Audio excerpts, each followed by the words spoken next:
34절 말씀까지 보겠습니다. 내가 너희 생각을 알고 너희가 나를 해하려는 속셈도 아노라.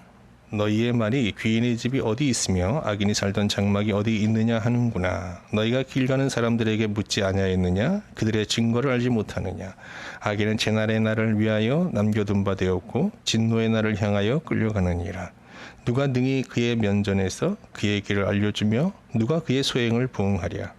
그를 무덤으로 메어가고 사람이 그 무덤을 지키리라. 그는 골짜기에 흙덩이를 달게 여기리니 많은 사람들이 그보다 앞서갔으며 모든 사람이 그의 뒤를 귀에 줄지었느니라. 그런데도 너희는 나를 헛되이 위로하려느냐? 너희 대답은 거짓일 뿐이니라. 아멘. 지금 우리는 욥과 이제 세 친구의 논쟁 내용을 살펴보고 있습니다. 욥과 친구들과의 이 논쟁은 세 파트로 이제 구성되어 있습니다. 욥기 4장부터 우리가 14장까지 길게 이어지는 이 논쟁을 제1 논쟁이라고 하는데, 여기 이제 뭐 엘리바스, 빌닷, 소발의 순으로 이렇게 쭉 진행되지 않습니까? 제1 논쟁의 주제는 뭐였죠? 죄인 욥입니다. 친구들은 이구동성으로 하나님은 이유 없이 사람을 심판하지 않는 공의로운 분임을 전제하면서 재앙 가운데 있는 욥을 죄인으로 단정하죠. 이 제1 논쟁에서 친구들은 욥에게 임한 재앙을 그의 죄에 대한 하나님의 심판으로 해석하면서 해결책으로 뭘 제시하죠? 회개를 제시합니다. 그리고 그들은 욥에게 이제 강하게 회개를 촉구하면서 회개 후에 모든 것이 회복되는 복을 받게 될 것이라는 희망의 메시지를 막 경쟁적으로 전하죠. 그러나 욥은 자신을 죄인 취급하며 회개를 촉구하는 친구들의 권면에 분노를 이제 표출하면서 오히려 자신의 의로움을 주장하면서 하나님을 원망합니다. 이렇게 제1 논쟁은 욥과 친구들이 서로 마음의 상처를 주고받으면서 뭐 별 소득 없이 끝났어요. 뭐 친구들은 여기서 이제 포기하지 않고 제2 논쟁을 시작합니다. 제2 논쟁은 욥기 이제 15장부터 오늘 우리가 쭉 본 21장 말씀까지 쭉 이어져요. 제2 논쟁의 주제는 악인 욥이에요. 1 논쟁의 주제는 뭐예요? 죄인 욥이고요. 친구들은 제2 논쟁에서 자신의 죄를 인정치 않고 오히려 의를 주장하는 욥을 악인으로 규정합니다. 이 논쟁에서 친구들은 악인이 맞게 될 비극적인 운명을 이제 쭉 열거하면서 욥의 의를 꺾으면서 이제 건박하려고 하죠. 이 제2 논쟁도 뭐 제1 논쟁과 마찬가지로 엘리바스, 빌닷, 소발 순으로 쭉 진행이 됩니다. 지난 시간 우리는 이제 엘리바스가 욥을 악인으로 이제 규정하면서 뭐 비극적 운명을 막 경고하는 논쟁 내용을 살펴보았죠. 뭐 물론 뭐 욥은 엘리바스의 이런 권면을 뭐 헛된 말로 치부하면서 받아들이지 않습니다. 그러면서 욥은 자신이 받고 있는 재앙은 악인으로서 받는 정당한 재앙이 아니라 의인으로서 받는 억울한 재앙임을 역설하죠. 엘리바스의 경고를 욥이 이제 받아들이지 않고 반박하자 이제 빌닷과 소발이 바톤을 이어서 논쟁을 이어가요. 그 내용은 뭐 살펴보지 않겠습니다. 이게 이제 엘리바스의 이 내용과 좀 비슷해요. 여러분이 개인적으로 읽어보시기 바랍니다. 꼭 읽으세요. 제 설교로 때우지 마시고 읽으셔야 됩니다. 이제 빌닷과 소발은 엘리바스와 마찬가지로 욥을 이제 악인으로 규정하면서 그가 맞을 비참한 운명을 쭉 뭐 다양한 이제 문학적 표현을 사용해서 막 이제 경고하는데요. 욥은 친구들이 자신을 악인으로 규정하면서 이제 계속적으로 뭐 인신 공격성 이제 권면을 퍼붓자 스톱하면서 이제 그들의 이제 권변을 중단시켜요, 일시적으로. 21장 1절 3절 한번 볼까요? 욥이 대답하여 이르되 너희는 내 말을 자세히 들으라. 이것이 너희의 위로가 될 것이라. 나를 용납하여 말하게 하라. 좀 멈추라는 거예요. 내가 말한 후에 너희가 조롱할지니라. 그래, 내가 좀 말 좀 하고 그 다음에 너희들이 또 할 말 있으면 해라, 이런 뜻이에요. 그리고 이제 멈췄습니다. 이렇게 어렵게 이제 발언권을 얻은 욥은 한 형통한 악인을 이제 소개하면서 악인은 반드시 비극적 운명을 맞게 된다는 친구들의 이 주장과 신념을 무력화시킵니다. 욥의 이런 논쟁은 21장 7절부터요 마지막까지 쭉 이어져요. 이 논쟁에서 그런데 욥은요, 형통한 악인을 예찬하면서 그를 부러워해요. 그러면서 자신의 신앙을 후회하는, 꼭 감추어야만 하는 그런 속내를 드러내고 맙니다. 그러면 욥이 형통한 악인을 부러워하면서 친구들에게 설포한 이 악인 예찬론의 내용들을 지금부터 한번 쭉 살펴보겠습니다. 제2 논쟁에서 엘리바스와 빌닷은 악인이 한때 번성할 수 있을지 모르지만 결국 하나님의 진노를 받아 이제 패망케 된다라고 이제 주장을 했어요. 소발은 더 격한 표현을 사용해서 악인의 운명은 똥처럼 된다라고 이제 주장했습니다. 20장 7절 말씀 볼까요? 좀 아주 격한 표현이죠. 자기 똥처럼 영원히 망할 것이라. 악인은 이렇게 망한다는 거예요. 이에 욥은 자신이 아는 한 형통한 악인을 예시하면서 친구들의 이제 이런 주장을 반박하는데요. 근데 욥은 자신이 소개하는 이 형통한 자를 악인으로 규정하고 있어요. 그 이유는 두 가지입니다. 뭐 형통한 자는 다 악인이 아니에요, 여러분.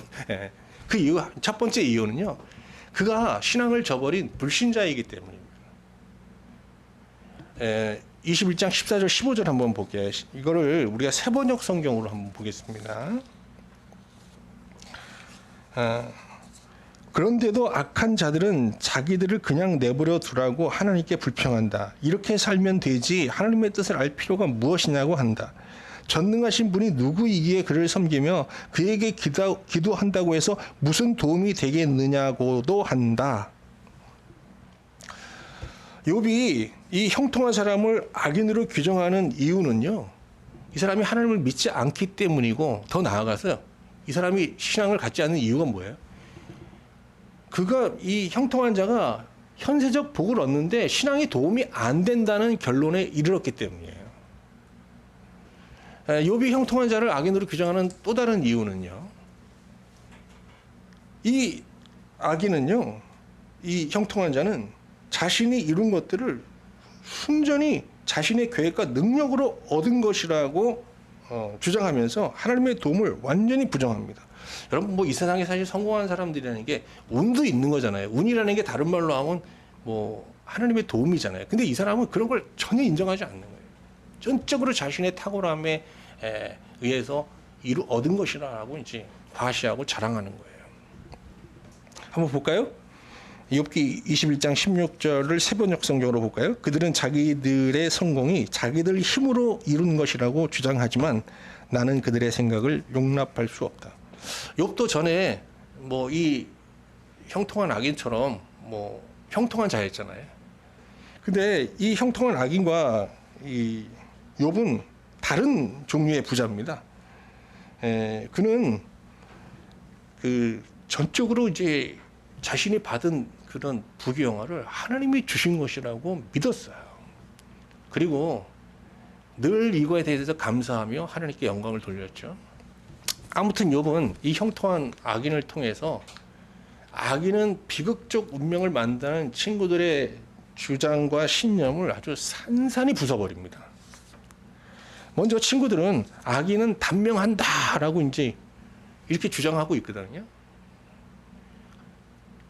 그러니까 친구들은 악인은 평생 병약해 살다가 단명한다고 주장하고 있어요. 쭉 뭐 세 명 다.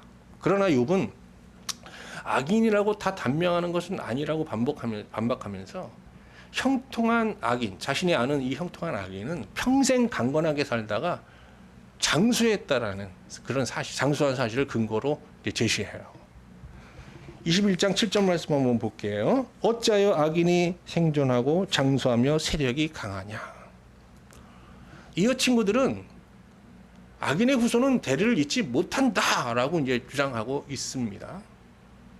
그러나 악인의 후손들이 다 대를 잇지 못한다는 이 주장에 대해서 욥은 형통한 악인이 새 친구들보다 더 많은 자손을 낳고 가문을 그 자손들이 지금 가문을 번성시키고 있다는 사실을 근거로 이를 부정합니다. 21장 8절 말씀 한번 볼게요. 그들의 후손이 앞에서 그들과 함께 굳게 서고 자손이 그들의 목전에서 그러하구나. 또 친구들은 악인의 분은 오래가지 못한다라고 주장하고 있어요. 그러나 욥은 모든 악인이 이렇게 패망하는 것은 아니라고 이제 반박하면서 형통한 악인은 평생 안전한 집에 거하면서 부요하게 살았다라고 이제 말합니다. 21장 9절 10절 한번 볼까요? 그들의 집이 평안하여 두려움이 없고 하나님의 매가 그들 위에 임하지 아니하며 그들의 수수는 새끼를 베고 그들의 암소는 낙태하는 일이 없이 새끼를 낳는구나. 또 친구들은 악인의 삶에는 진정한 행복은 없다라고 주장을 합니다. 그러나 욥은 악인이라고 모두 불행하게 사는 것은 아니라고 반박합니다. 그 근거로 형통한 악인이 화목한 가정을 이루면서 평생 복에 겨운 삶을 산 사실을 근거로 제시합니다. 욥기 21장 11절 12절 볼까요? 그들은 아이들을 양떼같이 내보내고 그들의 자녀들은 춤추는구나. 그들은 소고와 수금으로 노래하고 피리 불어 즐기며 그들의 날을 행복하게 지내다가 이렇게 쭉 나오거든요. 이게 지금 악인이 누리는 행복한 삶이에요. 또 친구들은 하나님은 악인에 대한 심판을 미루지 않는다라고 주장하고 있거든요. 그런데 욥은 하나님께서는 모든 악인을 즉각적으로 심판하는 것은 아니라고 반박합니다. 그 근거로 형통한 악인이 죽은 후에야 하나님의 심판을 받아 스올에 내려갔다고 말합니다. 21장 13절 한번 보겠습니다. 그들의 날을 행복하게 지내다가 잠깐 사이에 스올에 내려가느니라.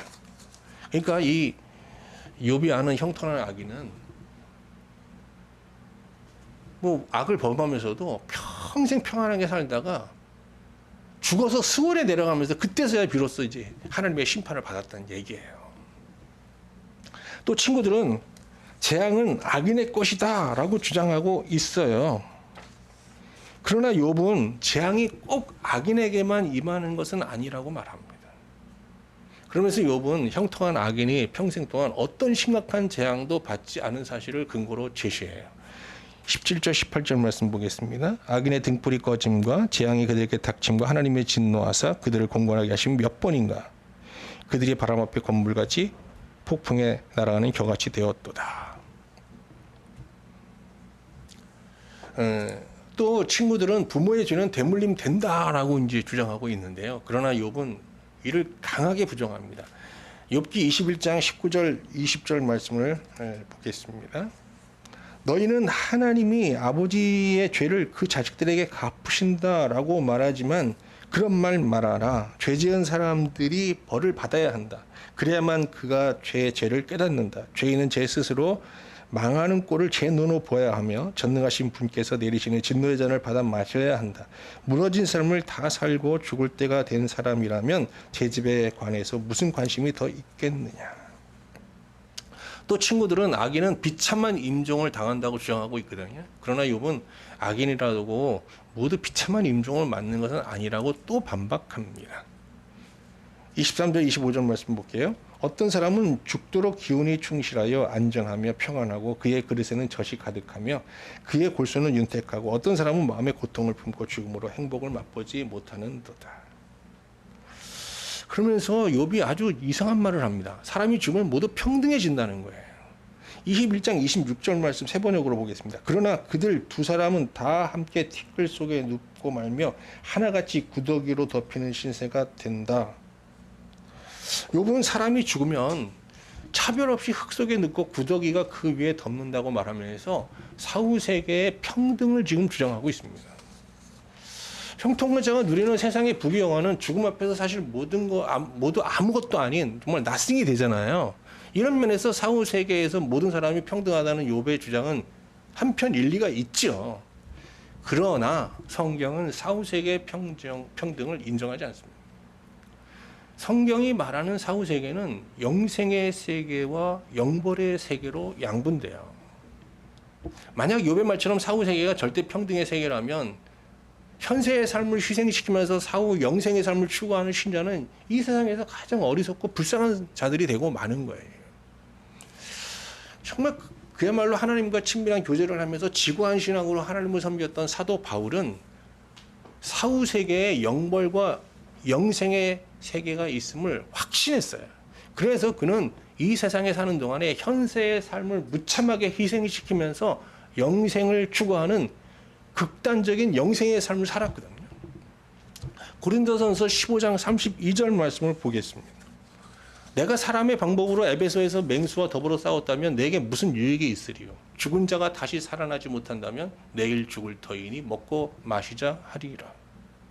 이처럼 바울은 영생의 복을 바라보면서 때로는 말이죠, 현세의 복을 스스로 포기하면서 살았어요. 그러나 욥의 신앙에는 놀랍게도 영생이 없어요.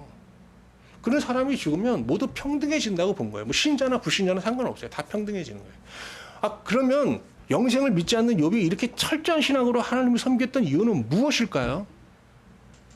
그가 영생을 믿지 않으면서도 하나님을 섬긴 이유는 단 하나예요. 그것은 죽기 전까지 이 세상에 사는 동안에 신앙을 통해서 현세적 부귀영화의 복을 누릴 수 있다는 확신을 갖고 있었기 때문이에요. 그의 이런 확신은 사실 맞아떨어졌어요. 실제로 그는 누구보다 하나님을 철저히 섬기는 가운데 모든 사람이 부러워할 정도의 큰 복을 받았잖아요. 욥기 1장에 쭉 나오는 얘기예요. 욥은 하나님을 섬기면서 현세적인 복을 누리는 물질적인 복과 함께 사람으로부터 의로운 부자로 추앙받는 심리적인 복도 만끽할 수 있었어요. 그러나 무슨 일인지 하나님께서는 갑자기 아무 이유 없이 그가 누리고 있던 물리적 복과 심리적 복을 한순간에 모두 빼앗아 가셨잖아요. 그런데 이게 웬일입니까? 욥이 재앙 가운데 보니까 자신이 신앙생활 가운데 바라던 이 복들을요, 저 형통한 악인은 다 누리고 있는 거예요. 이에 욥은 과거 자신의 신앙생활을 후회하면서 이런 넋두리를 합니다. 21장 30절입니다. 이게 좀 난해 구절이거든요. 30절 한번 보겠습니다.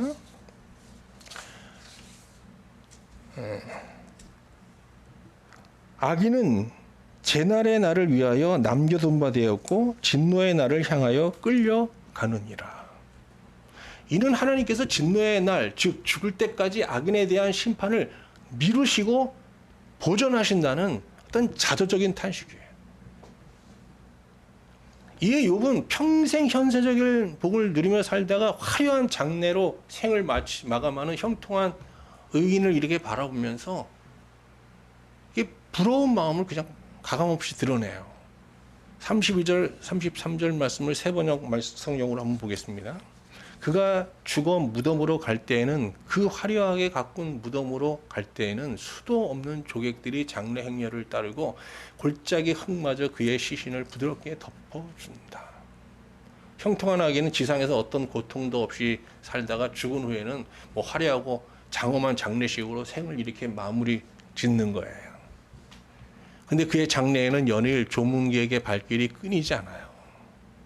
그의 무덤은 고급 자재로 장식되고 뭐 또 무덤 안에 많은 또 보물을 넣어놨는지 도구를 막기 위해서 경비병들까지 세웁니다.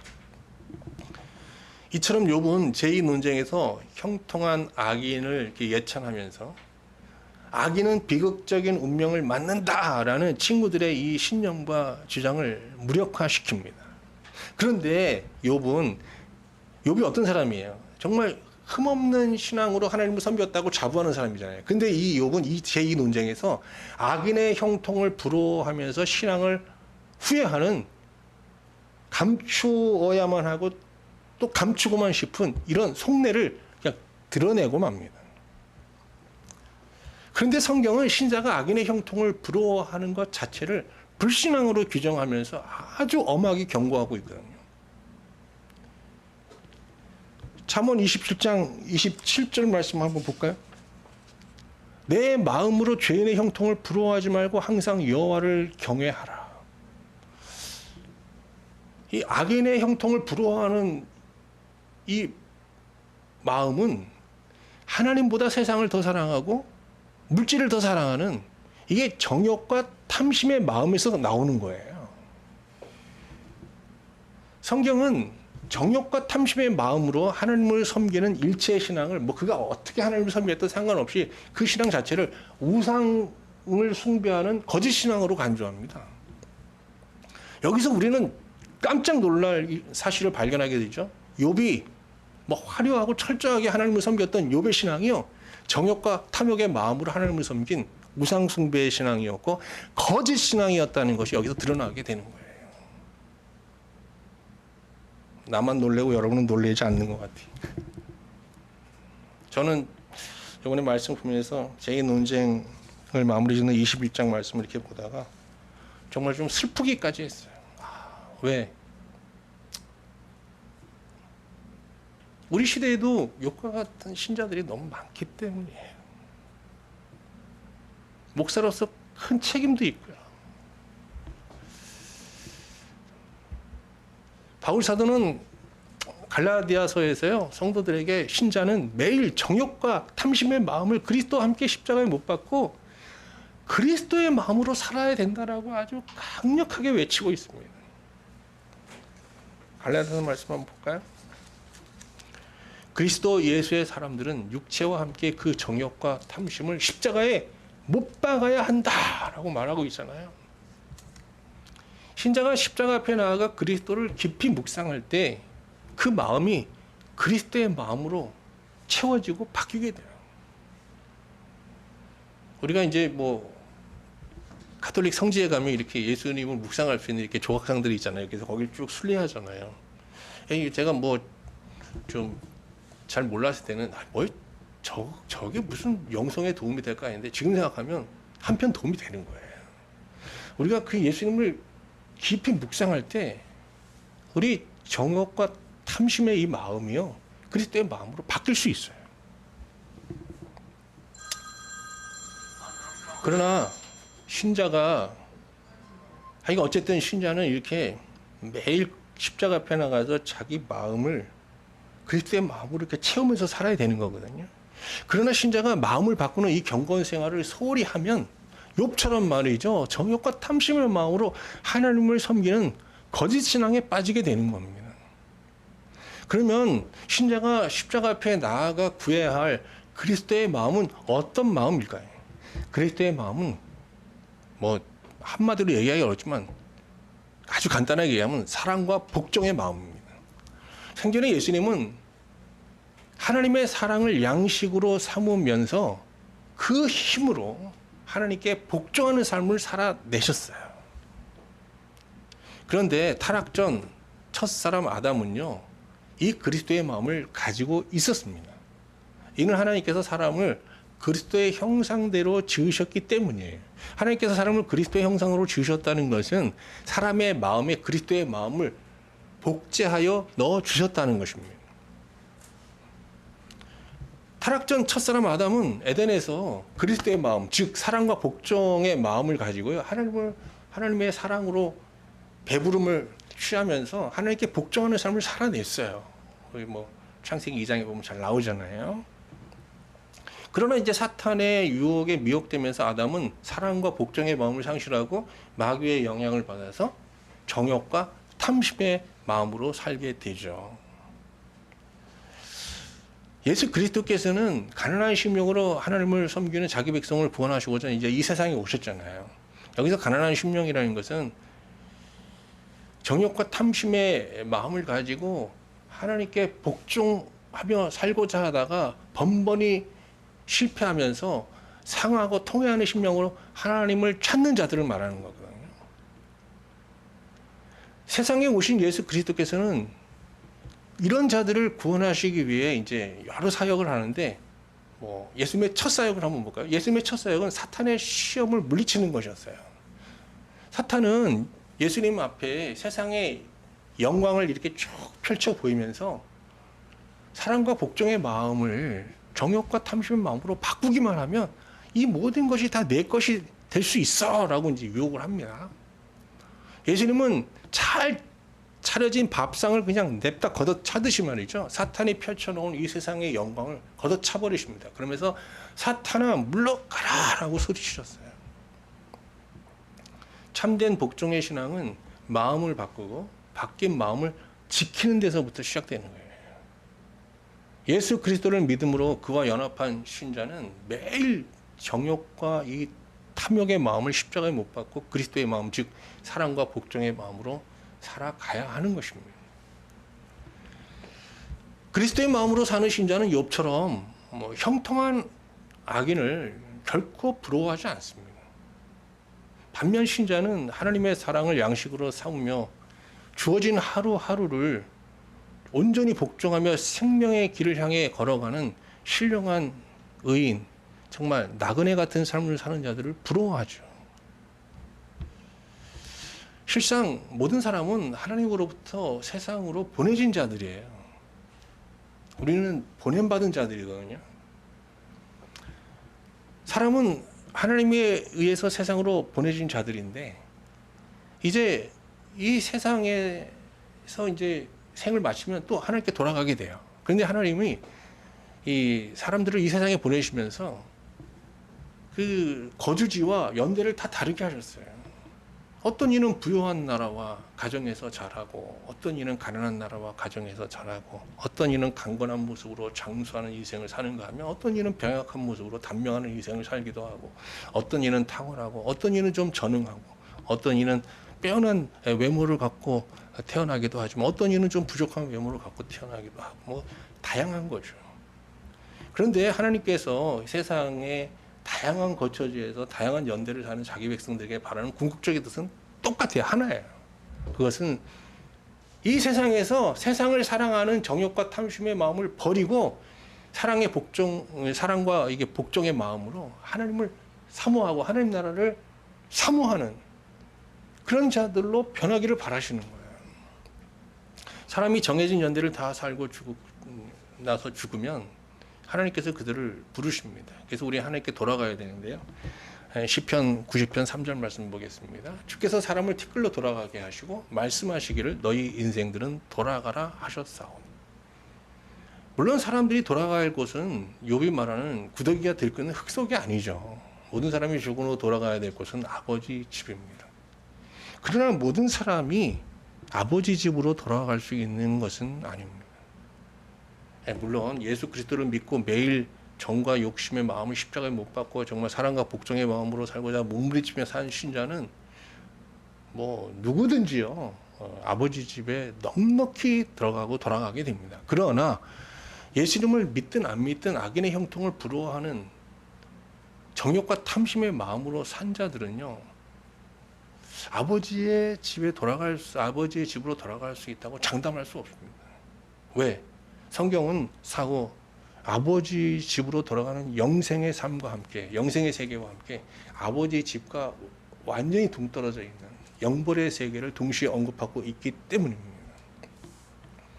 오늘 말씀을 보면서 진정 참된 만족과 행복이라는 것은 정욕과 이 탐심의 마음에 세상의 부귀 영화를 채우며 배부른 돼지로 사는 것이 아니고, 사랑과 복종의 마음에 하나님의 사랑을 채우면서 복종의 삶을 살아가는 것임을 깨닫게 됩니다. 이게 바로 영생의 길이고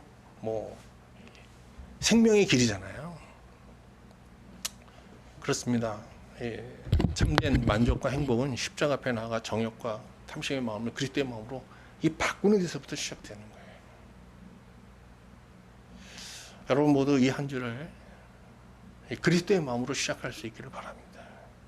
그리고 그 그리스도의 마음에 정말 하나님의 사랑을 가득 채우고 정말 배부른 심령으로 주어진 삶의 자리에서 하나님의 마음으로 영혼들을 대하는 복종의 삶, 정말 영생의 삶을 살아낼 수 있기를 주님의 이름으로 축원합니다. 예.